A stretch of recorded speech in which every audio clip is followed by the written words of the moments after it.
Before you close your eyes tonight, take a moment with me. Where are you listening from? What time is it where you are? Pause, breathe, and tell me in the comments below. I read every single one. This isn't just a story. It's an invitation to drift gently through a world just beyond waking, a dream layered in quiet wonder, soft memory, and surreal beauty. If this brings you peace tonight, please tap the like button and subscribe. It helps this story reach someone else who might need rest too. Now, let's begin.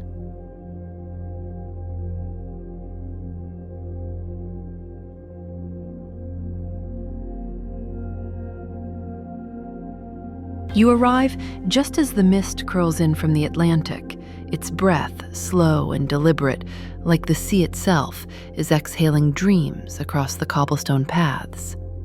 The sun has dipped behind the hills, leaving behind a soft amber hue that melts into the ocean's skin. Lisbon lies behind you now, tiled roofs fading into silhouette, trams quieting down for the night. Ahead, the coast stretches into a narrow finger of stone, pointing out into nothingness. And there, at the edge, half swallowed by fog, stands the lighthouse. You've never seen it on any map. Locals don't speak of it unless prompted, and even then, only with the kind of shrug reserved for stories passed down from grandmothers. But here it is, tall, quiet, still turning its beam across the sea as if time forgot to ask it to stop. The path crunches beneath your feet, gravel muffled by the moisture in the air. You pass through a gate that shouldn't be open, but is. A brass plaque, tarnished by salt, reads simply, "Those who remember may enter." You pause, unsure whether it means you should recall something, or that the lighthouse does the remembering for you. Inside, it smells of aged paper, oil lamps, and driftwood. Walls are lined with books and storm charts and jars of things preserved for purposes long forgotten. At the center of the room, a fire burns low in a stone hearth. Next to it, the lighthouse keeper pours tea. He doesn't look up, just gestures to the chair across from him. "You've come far," he says. "Time to rest." You sit. The chair molds perfectly to your back. The tea is warm and slightly herbal, with a note of citrus and something older, something like memory. "You'll be staying the night, I assume," he says, without question. You nod. Outside, the beam of the lighthouse cuts through the fog like a slow metronome, steady and kind. You begin to feel it in your chest, sinking with your breath. The keeper stirs the fire with an iron poker. Sparks drift upward like lazy fireflies. "This place," he begins, "isn't on any map because it's not a place you go to. It's a place that comes to you when you need it." You sip the tea. It tastes like quiet evenings and unopened letters. He smiles. "You've brought something with you, not a suitcase, something heavier." You look at your hands, empty, but still, he's right. "Leave it here," he says, eyes now on the flames, "just for tonight." You nod again, and the lighthouse settles around you like a story you forgot you knew. Sleep doesn't come all at once. It arrives in gentle waves, first through your arms, then your breath, and finally the world around you begins to soften at the edges. The keeper shows you your room. No keys, no numbers, just a door, slightly ajar, waiting like it knew you'd arrive. The room is small but purposeful. A modest bed draped in a heavy wool blanket, a chair near the window, a stack of old books beside a glass of water on the nightstand. But the ceiling is what holds your attention. It's painted in delicate strokes of indigo, gold, and rust. a night sky full of constellations you've never seen. Not stars exactly, but symbols, runes of meaning known only to sleepwalkers and dreamers. As your eyes trace the lines, a warmth settles into your bones. The lighthouse hums softly around you. Not a mechanical buzz, but a living, breathing sound, like the slow inhale and exhale of the sea. You lie back. The blanket holds the scent of lavender and something more elusive, a kind of comfort you forgot existed. Just before sleep takes you, you hear the faintest chime, like a bell swaying in a high breeze far above the fog. It's not a signal, not a warning, just a reminder you are safe here. Your breath slows. The painted stars swirl gently above you, and you drift. You wake, not because of noise or light, but because something is waiting. Not someone, something. The room is as you left it, still and wrapped in the hush of early morning fog. But the books beside your bed have shifted. One is open. A small slip of parchment sticks out, fluttering just slightly as if breathing. You reach for it. It's a map, but not one printed or drawn. It appears to be growing. Ink lines slowly crawling over the page like the roots of a curious plant. Roads sketch themselves. A coastline curves gently into view. Then a dot. Then a name. Here. The lighthouse. As you hold it, the ink keeps flowing, sketching a path outward, inland, through a forest, across a bridge, to somewhere unnamed. Just a symbol at the end, a tiny circle, open in the middle. The keeper appears in the doorway. He's holding a small cloth satchel and an expression you can't quite read. Some places call you, he says. Others, you must find. He offers the satchel. It's heavier than it looks. Inside, you feel a key, a piece of chalk, and what might be a seashell. No explanation, just a nod. There's a door that only opens with the map in your hand, he says. You stand. The lighthouse hums, quieter now, as if it's listening. Outside, the fog is lifting just enough to see the path you hadn't noticed the night before. The kind that was always there, but only once you knew how to look. You step forward, and the lighthouse behind you doesn't vanish.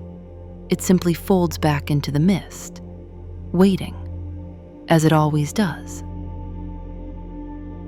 The path leads you inland, winding gently through hills dusted in dew. The morning carries the scent of thyme and cedar, and every so often you hear the soft clang of a bell, not loud, not urgent, just distant enough to feel like a memory being stirred.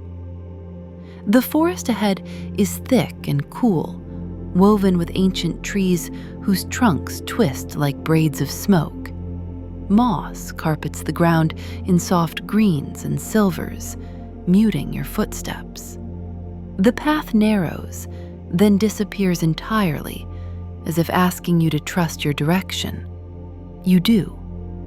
Branches sway overhead in slow rhythm, as if the forest is breathing along with you.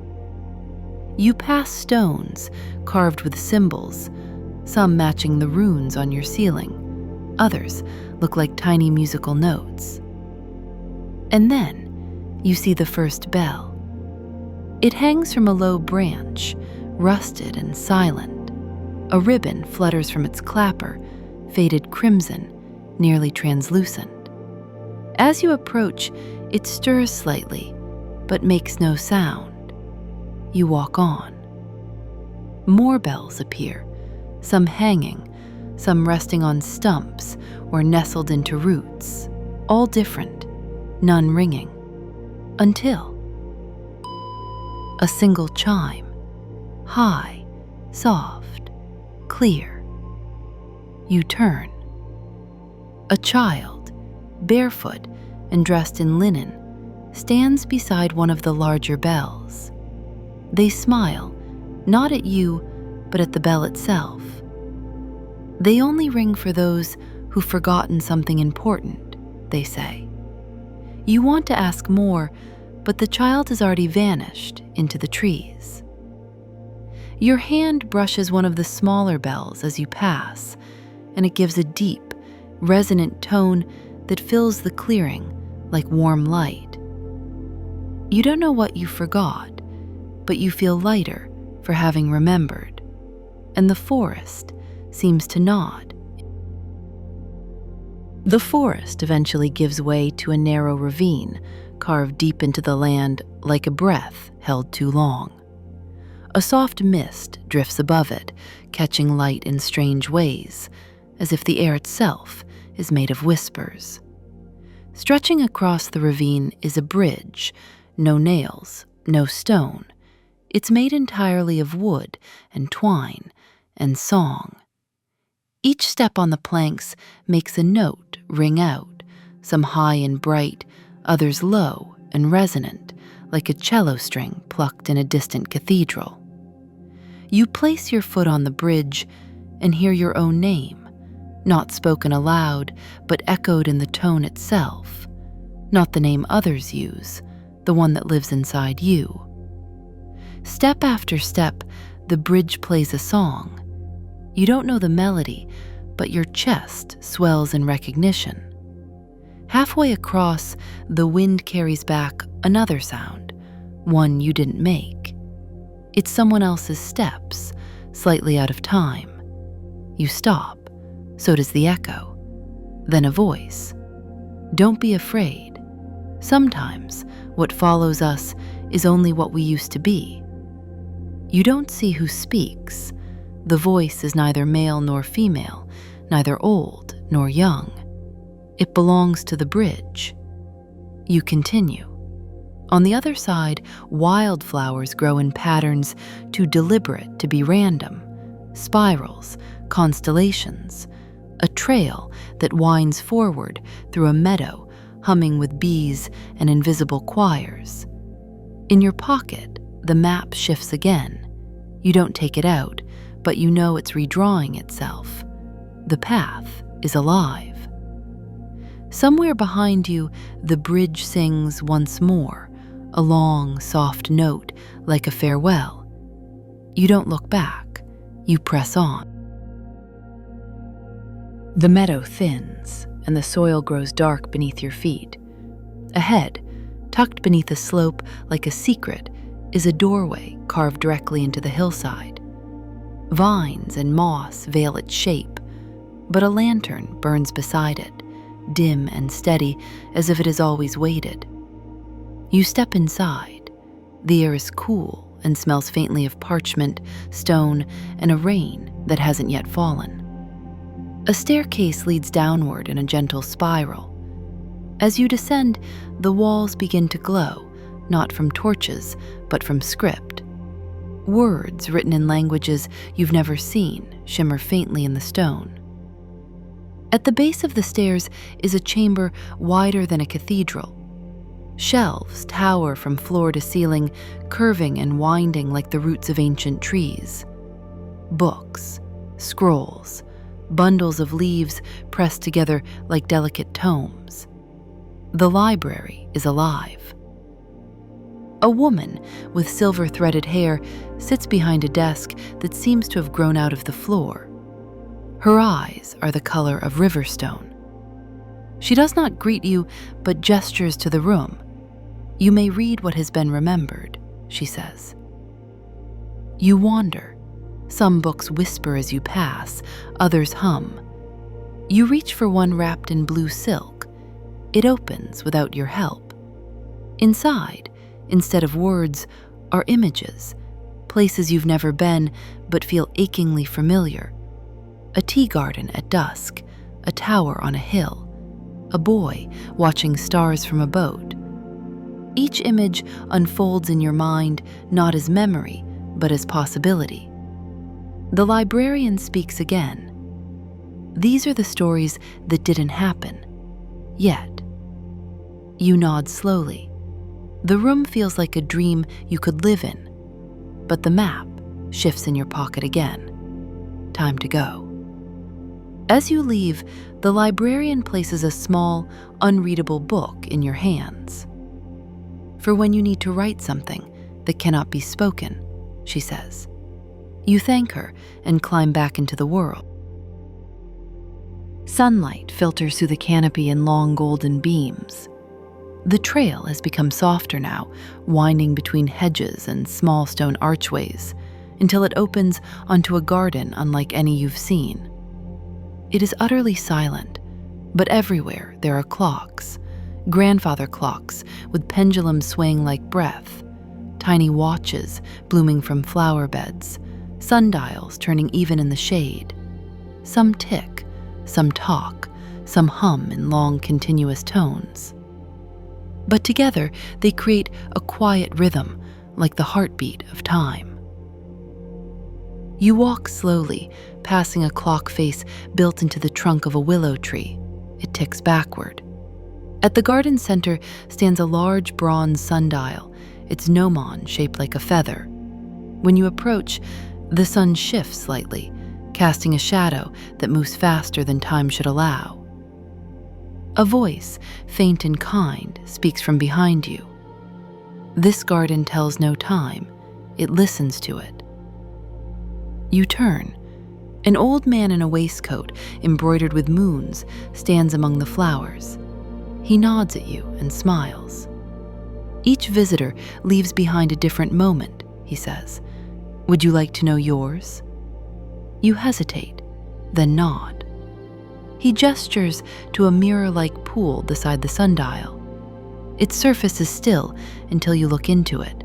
Then it ripples, and you see not your reflection, but a version of yourself watching a sunrise, alone on a hill, smiling. That's the moment you forgot you needed, the man says. The image fades. He bows.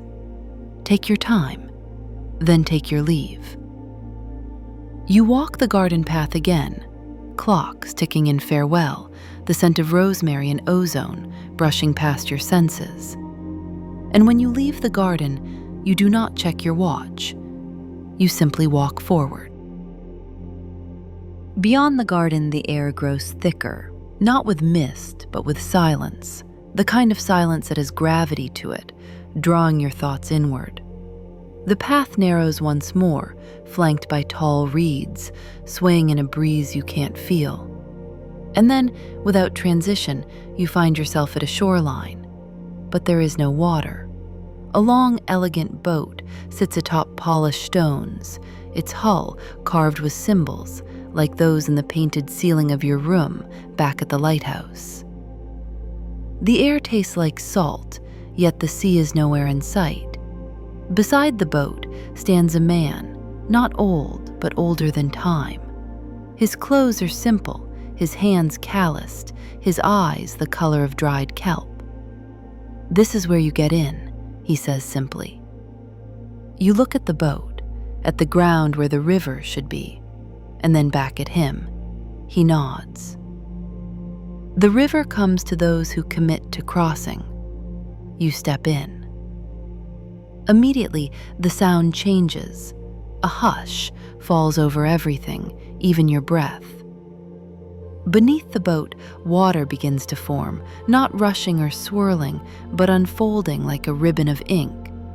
The stones disappear beneath a slow-moving current that wasn't there a moment ago. The boatman pushes off with a staff made of driftwood. You glide forward into what feels like dusk, though the sky hasn't changed. Where are we going? You ask. He doesn't answer right away. Instead, he points upward. In the sky above, a series of glowing threads stretches from horizon to horizon. Some are taut, others sag gently. Each glows with a faint light. "Those are the lines people forget they walk," he says. "You're following one of yours." The boat doesn't rock. It doesn't ripple the water. It just moves. You sit in silence, watching as the world passes by in a series of soft blurs, fields, towers, lights that look like stars but breathe like fireflies. The boatman hums a low tune. It resonates in your chest like a lullaby remembered only when sick or sleepless. After a time that has no measure, he speaks again. "Not everything lost needs to be found, but some things return once you're ready to let them go." You understand. Ahead, a dock appears, carved from marble and shadow. The boatman stops the boat. You won't remember everything, but you'll remember enough. You step out.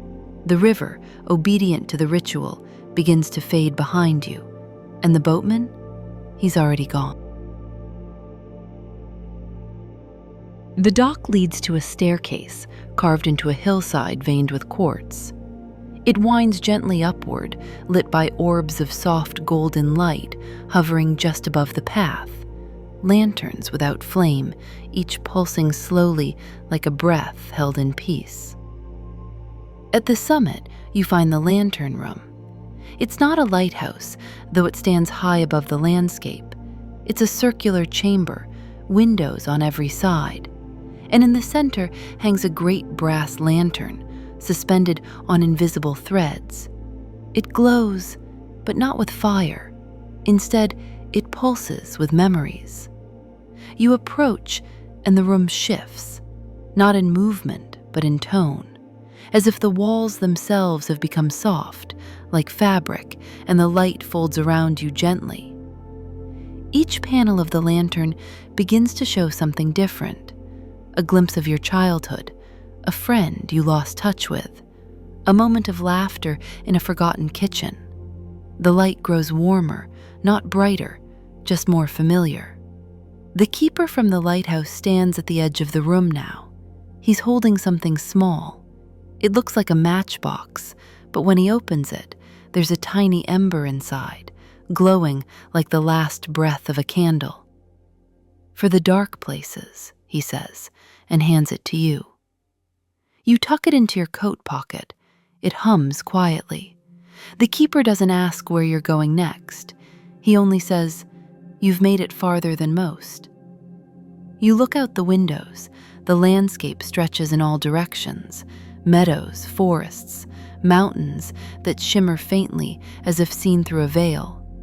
You realize the journey isn't ending. It's just changing. And as you turn to leave the lantern room, the lantern above pulses once more. Thank you for remembering. The path winds down from the lantern room into a grove of trees whose trunks spiral upward like strands of DNA. Apples hang from their branches, not red or gold, but glassy and translucent, each one ticking softly like a pocket watch. You follow the trail between the trees until you come upon a small workshop. Its roof is made of copper, green with age. Smoke puffs gently from a crooked chimney. Inside, a clockmaker sits surrounded by timepieces of every kind, some shaped like animals, others like clouds, and one that resembles the moon in reverse. He doesn't look up as you enter, just continues adjusting gears with tools no bigger than a needle's eye. "Your time runs smooth," he says, "but there's a rattle in the memory chamber. That happens when you carry too many yesterdays." You take a seat beside him. He offers you a piece of fruit from the orchard. It's cool in your hand, pulsing faintly like a heartbeat. "Bite carefully," he warns. "Some seeds plant moments you haven't lived yet." You nod, take a small bite. Sweet, light. It tastes like a summer that may not have happened, but still feels like it did. Outside, the orchard glows faintly as dusk approaches. The ticking of the glass apples harmonizes with the clockmaker's careful breaths. He hands you a key made of woven brass. "For later," he says, You'll know the door when you see it. You thank him. The fruit in your pocket still ticks, and you continue on.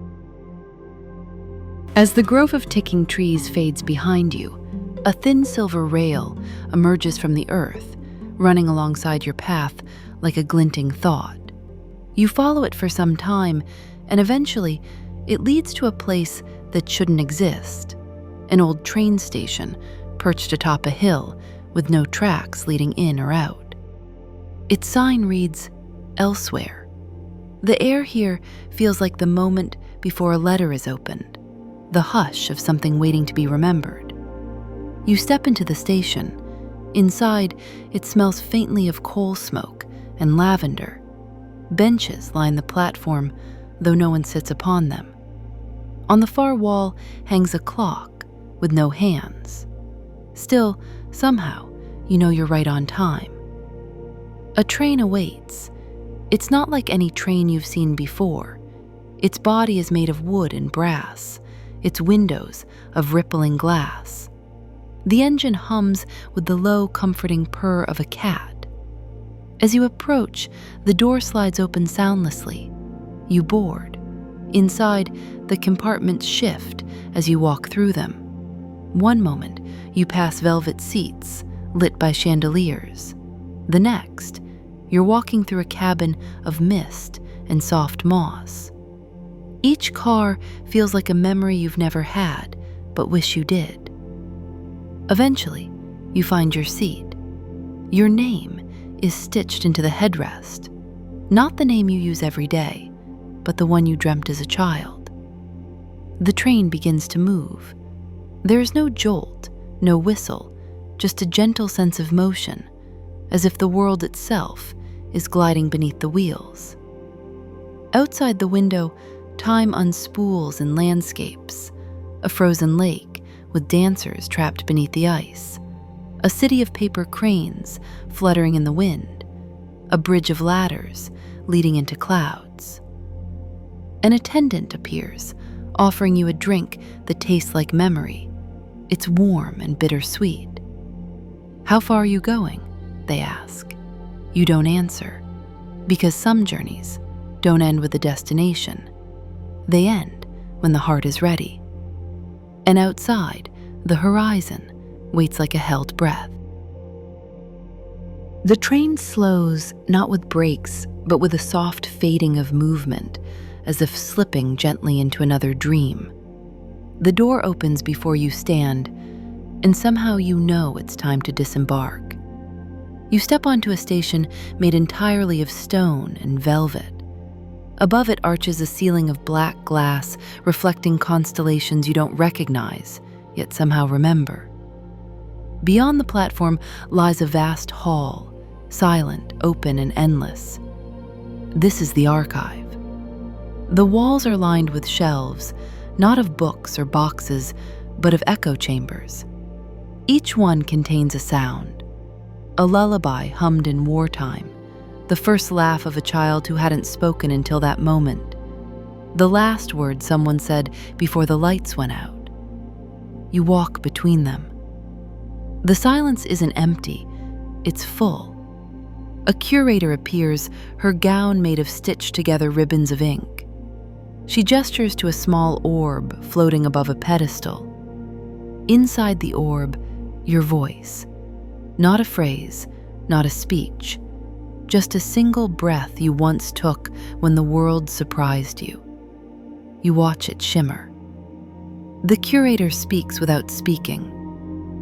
All sound leaves a trace.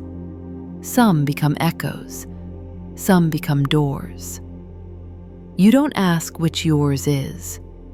You already know. She offers you a token, a small silver bell, tarnished and weightless. Use it only when you're lost inside silence.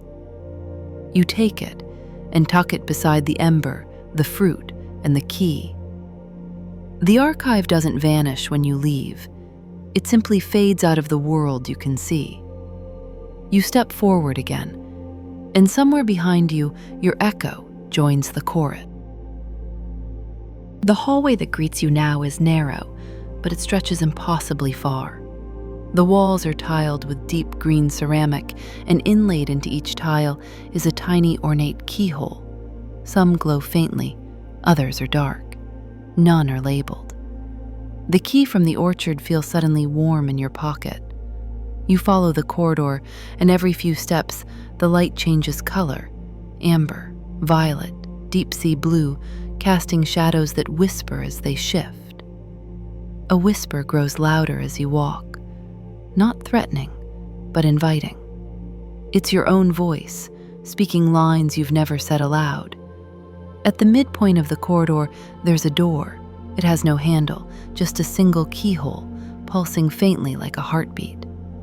You take out the woven brass key. It fits. The door opens, not outward but inward, into a spiral staircase descending through silence and gold. You begin to descend. The air smells of petrichor and possibility. Each step echoes like a memory returned. At the bottom, there is no room, just a circular platform surrounded by still water and infinite reflection. You stand there for a long time, watching yourself watch yourself.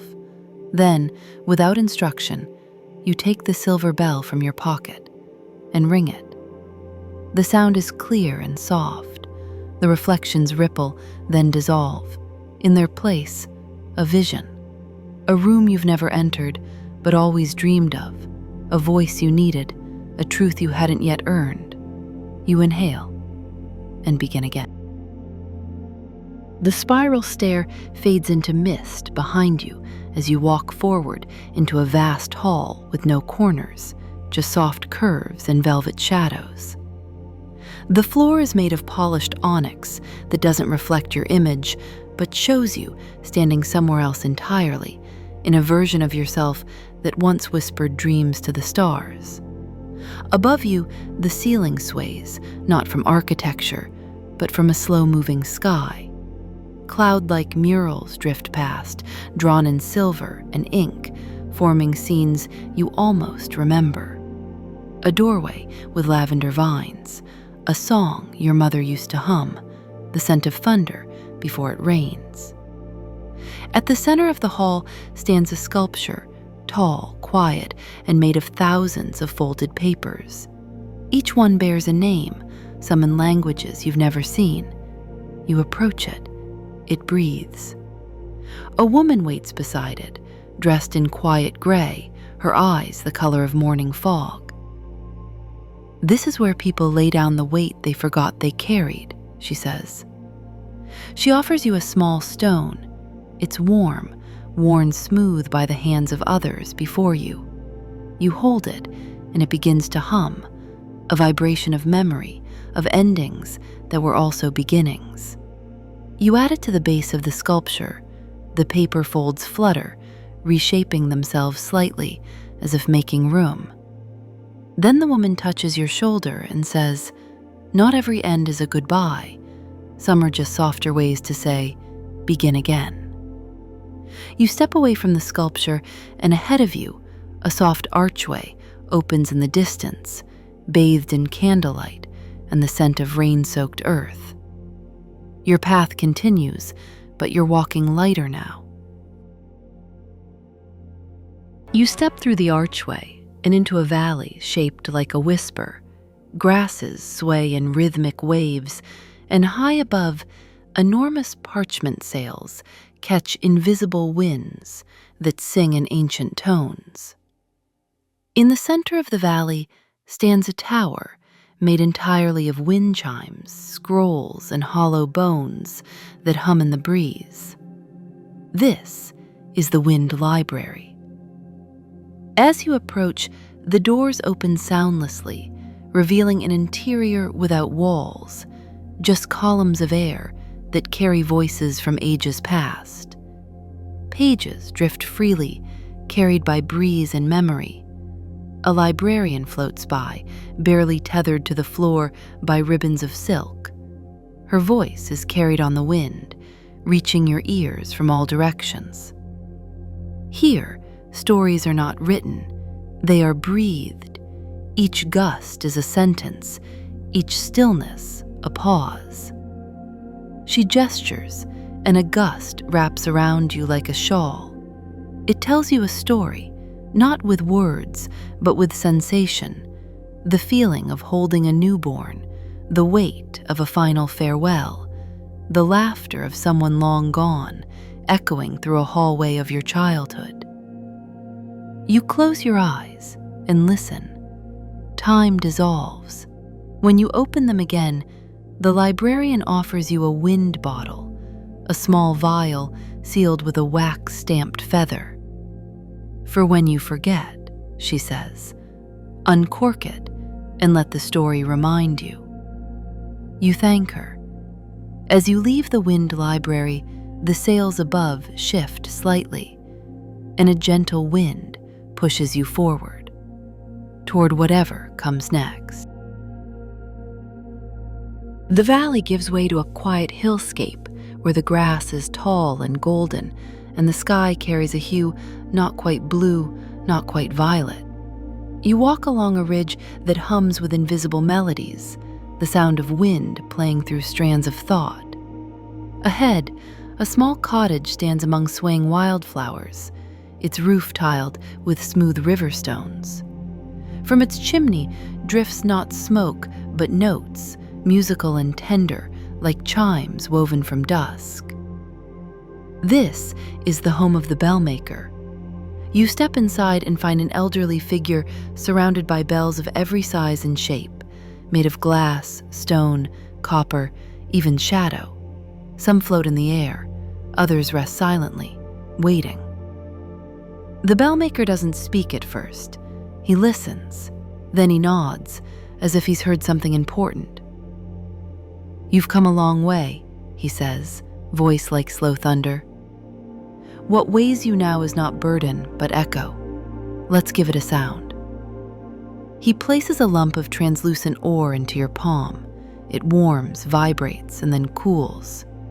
"Blow on it," he says. You do, and it begins to ring. Not loudly, but clearly, a sound that says, "You were here."